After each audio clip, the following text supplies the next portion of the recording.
Here we start role of other organs in excretion. Sir एक्सक्रेशनसाठी other organs कुठले कुठले आपल्याला मदत करते. एक्सक्रेशन मीन्स एक्सक्रेट करण्यासाठी जे कुठले वॉटर मॉलिक्युल्स आहे, अनवॉन्टेड वेस्ट मटेरियल आहे.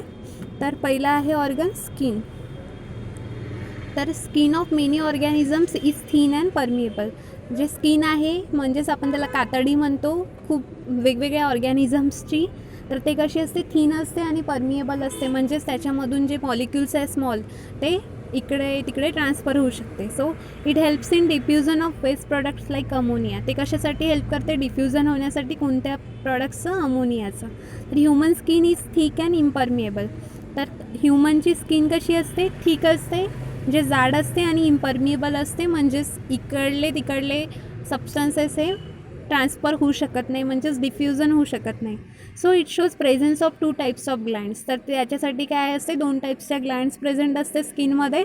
तर पहिला आहे स्वीट ग्लँड्स अँड सबॅसियस ग्लँड्स. तर स्वीट ग्लँड्स आहे, 2 ग्लँड्स प्रेझेंट असतात. 2 कुठल्या ग्लँड्स, पहिला आहे sweat glands and second is the sebaceous glands. So sweat glands are distributed all over the skin. Sweat glands हे कुठे प्रेझेंट राहते, डिस्ट्रीब्युटेड राहते ऑल ओव्हर द स्किन, म्हणजे सगळ्या स्किनमध्ये प्रेझेंट असते.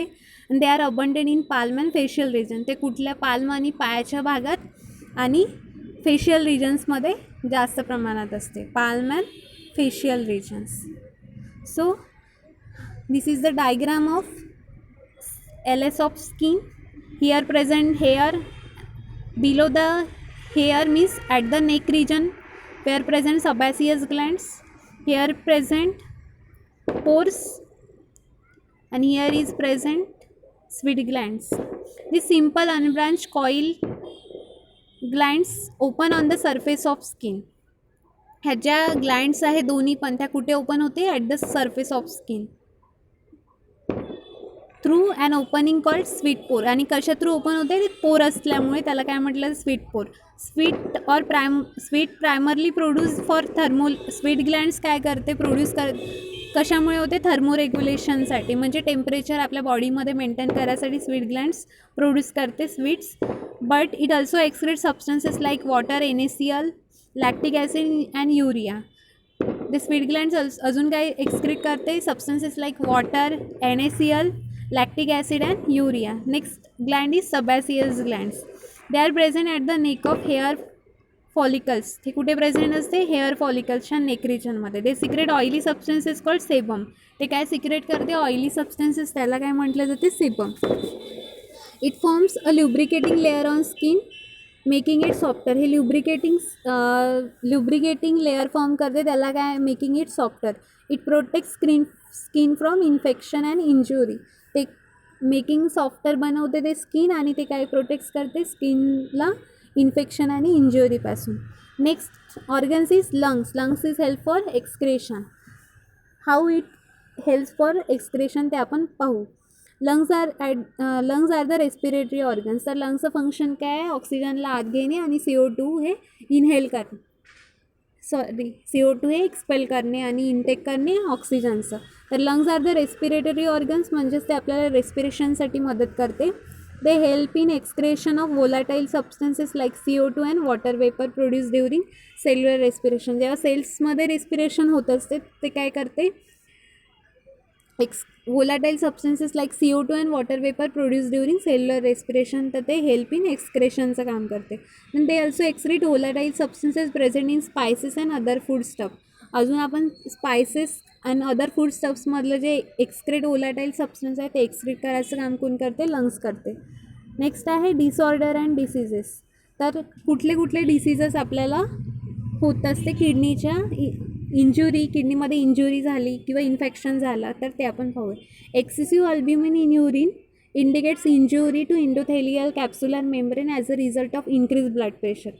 जर एक्सेसिव्ह अल्ब्युमिन युरिनमध्ये तयार होत असेल तर काय करते, ती इंडोथेलियल कॅप्सुलर मेम्ब्रेन रिझल्ट देते की इन्क्रीज ब्लड प्रेशर इन्क्रीज झालेलं आहे बॉडीमधलं, किंवा इंजुरी और इरिटेशन ऑफ किडनी झालेलं आहे. सच ॲज कशामुळे झालेलं आहे, टॉक्झिन्समुळे किंवा हेवी मेटल्समुळे.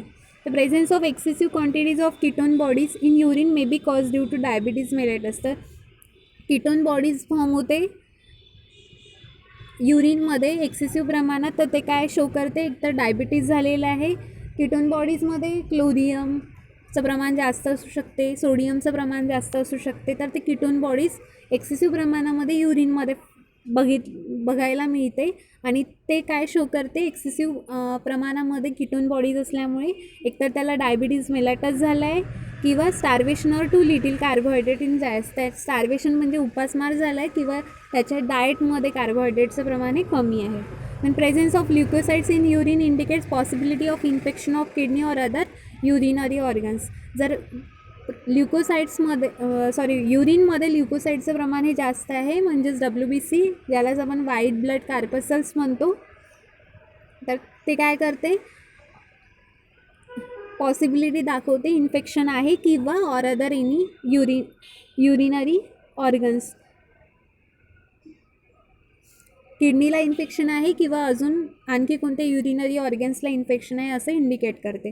तर पहिलं आहे, तर किडनीमध्ये स्टोन्स तयार होत असतात. स्टोन्स म्हणजे एक मास लाईक स्ट्रक्चर फॉर्म होत असते, जे युरिन जे फिल्टर झालेली युरिन आहे ते ट्रान्सफर होण्यासाठी डिस्टर्बन्सेस क्रिएट करतात. त्याला काय म्हटलं जाते, किडनी स्टोन्स म्हटलं जाते. तर त्याचे वेगवेगळे टाईप्स आहे, तर ते कुठले आहे ते आपण बघू. तर किडनी स्टोन्स म्हणजे काय, these are also called renal calculi. ते कुठे रिनलमध्ये होत असते, म्हणूनच त्याला काय म्हटलं आहे, रिनल कॅल्क्युली. ते may be form in any region of urinary tract from kidney tubes to external opening. ते कुठे फॉर्म होते, any portion of urinary tract from kidney tubes to external opening, म्हणजेच फ्रॉम ग्लोमेरुलस ते युरिनिफेरस ट्यूबुलपर्यंत कुठेही stone form झाला तर तो काय, किडनी स्टोन आहे. Depending on composition they are classified into. त्याच्या कंपोजिशननुसार त्याचे क्लासिफिकेशन झालेलं आहे. पहिलं आहे कॅल्शियम स्टोन्स. तर what is mean by calcium stone, usually are calcium oxalate stones और कॅल्शियम फॉस्फेट वन्स. तर हे कशाने बनलेलं असते, कॅल्शियमनी बनलेलं असते किंवा कॅल्शियम फॉस्फेटनी बनलेलं असते, तर त्याला कॅल्शियम स्टोन्स म्हटलं जाते. नेक्स्ट आहे struvite stones. These are form in response to bacterial infection. Struvite stones are, जर किडनीमध्ये बॅक्टेरियल इन्फेक्शन होत आहे तर बॅक्टेरियल इन्फेक्शनमुळे काय फॉर्म होते, struvite stones cause by urea splitting bacteria. तो युरिया स्प्लिटिंग बॅक्टेरिया जो राहते तो फॉर्म करते. This grow quickly and become quite large. तो लवकर ग्रोथ होतं आणि त्याची साईज आहे मोठी असते. Then uric acid stones. In people who don't drink enough water or consume high protein diet can suffer from this type of stones. Uric acid stones कोणामध्ये बघितले जाते, जे खूप कमी प्रमाणात पाणी पितात आणि हाय प्रोटीन डाएट हे कन्झ्युम करतात, म्हणजे खूप जास्त हेवी प्रमाणात प्रोटीन घेतात आणि त्याच्यामुळे काय होते, त्यांना this type of stones occur in that animals. आणि नेक्स्ट आहे सिस्टाईन स्टोन्स. तर what is mean by cystine stones, it is a genetic disorder that causes kidney to excrete too much of certain amino acid. तर हा सिस्टाईन स्टोन्समध्ये काय होते, हा genetic disorder आहे, म्हणजे वंशपरंपरेनुसार चालत आलेला डिसीज आहे आणि त्याच्यामुळे काय होते, to much of certain amino acid हा एक्सक्रेट करते. अमायनो ॲसिड जे आहे ते खूप जास्त प्रमाणात एक्सक्रेट करते. ते सिस्टाईन स्टोन्स आहे. सिम्टम्स आहे त्याचे, इंटरमिटंट पेन बिलो रिपकेज.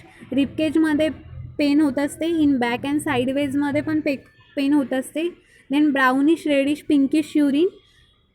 आपण बघितलं आहे components of urine, composition of युरिनमध्ये युरिनचा कलर असतो yellow because of presence of urochrome pigment. तर इथे काय सिम्टम्स आहे त्याचे, ब्राउनिश रेडिश पिंकिश युरिन दिसत असते. Then frequent urge to pass urine. Then pain during micturition. Micturitions means excrete urine जर होत आहे तर त्याला मिक्ट्युरेशन म्हणत असते आणि मिक्ट्युरेशनच्या टाईमला काय होत असते, पेन होत असते. हे सिम्टम्स आहे या किडनी डिसीजचे. देन आपण हे डायग्नोसिस कशा पद्धतीने करू शकतो, तर पहिला आहे uric acid content of blood. तर ब्लडमध्ये युरिक ॲसिडचे कंटेंट किती आहे. Then colour of urine colour जर युरिनचा चेंजेस दिसत आहे, येलो नाही दिसत आहे, त्याच्यामध्ये डिसीज आहे. Then x ray sonography of kidney are different diagnostic test prescribe depending on symptoms. जर आपण सोनोग्राफी केली किंवा एक्सरे काढला तर आपल्याला कुठले स्टोन्स आहे, कुठलं ऑर्गन डॅमेज आहे किडनीचं, ते आपण एक्सरे किंवा सोनोग्राफीमध्ये पाहू शकतो. तर या पद्धतीने आपण ते डायग्नोज करू शकतो. Then uraemia. तर युरेमिया मीन्स काय होते, blood normally contain 0.01 to 0.03% urea, but if it rises above 0.05% it is called uraemia. Blood काय करते, नॉर्मली कंटेन्स किती युरिया करते, 0.01 to 0.03%, बट तो वाढत आहे 0.05%, तर त्याला काय म्हटलं जाते, uraemia. It is harmful and may lead to kidney failure. आणि तो काय असते, हार्मफुल असते आणि त्याच्यामुळे काय होते असते, किडनी फेल्युअर होऊ शकते. नेक्स्ट आहे नेफ्रेटिस. व्हॉट इज मीन बाय नेफ्रेटिस, तर it is inflammation of kidney. जर किडनीमध्ये स्वेलिंग येत असं आहे, सूज येत आहे, तर characterise by proteinuria cause due to increase permeability of glomerular capsular membrane. जे ग्लोमेरुलर कॅप्सुलर मेम्ब्रेन आहे त्याची परमियाबिलिटी इन्क्रीज होत असते आणि इन्फ्लेमेशन होते किडनीमध्ये, permitting large amounts of proteins escape from blood to urine. तर जे खूप प्रमाणात प्रोटीन्स आहे ते युरिनमध्ये ट्रान्सफर होते. This lead to change in blood colloidal osmotic pressure, आणि त्याच्यामुळे काय होते, कोलायडल जे ऑस्मोटिक प्रेशर आहे ते चेंज होते, leading to movement of fluid from blood to interstitial spaces. It is reflected as oedema. याच्यामुळे काय होते, इडिमा होत असते. देन फोर्थ आहे renal failure, means kidney failure कसं होत असते. It is decreases or cessation of glomerular filtration. जे ग्लोमेरुलर फिल्ट्रेशन आहे ते डिक्रीज होते किंवा सिझेशन होते, म्हणजेच कमी होते. Is classified in to 2 types. First आहे acute renal failure and chronic kidney disease. तर acute renal failure sudden worsening of renal function that most commonly happens after severe bleeding.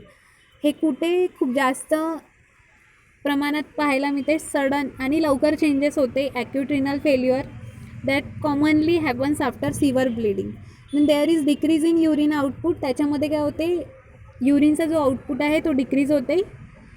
Then 400 ml per day और लेस than 0.5 ml kg per hour in children. Other causes of acute renal failure may include acute obstruction of both ureters or nephrotoxic drugs.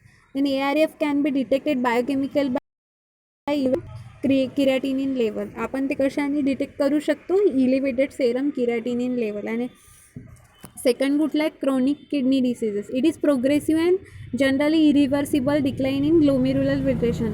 हे progressive आहे, generally irreversible decline in glomerular filtration rate.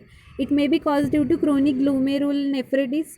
कशामुळे cause होते, chronic glomerular nephritis. It can be detected by reduce kidney size and possibility of anaemia.